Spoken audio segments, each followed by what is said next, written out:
কানাডার শীত কিন্তু মজার এক অভিজ্ঞতা এনে দেয়, বিশেষ করে টরন্টোর পাথ নামে 30 কিলোমিটার লম্বা ভূগর্ভস্থ পথ।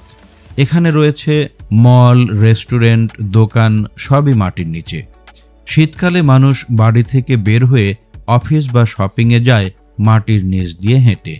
আর এই শীতকালে কানাডার ইয়োকন, নর্থ ওয়েস্ট টেরিটরিজ ও নুনাভুট প্রদেশে তাপমাত্রা পৌঁছে যেতে পারে -50 ডিগ্রি সেলসিয়াসে। এমনকি লোকজন গরম পানি ছুড়লে সেটি মাঝ আকাশেই বরফ হয়ে যায়। এটি নিয়ে একটা এক্সপেরিমেন্টও আছে যা ইউটিউবে ভাইরালও হয়েছে। কানাডা কিন্তু বিশ্ববিখ্যাত পোলার বিয়ারের জন্য। কানাডার ম্যানিটোবা প্রদেশের চার্চিল শহরকে বলা হয় পোলার বিয়ার ক্যাপিটাল অব দ্য ওয়ার্ল্ড। এখানে পথচারীদের জন্য বিয়ার অ্যালার্ট সিস্টেম চালু আছে।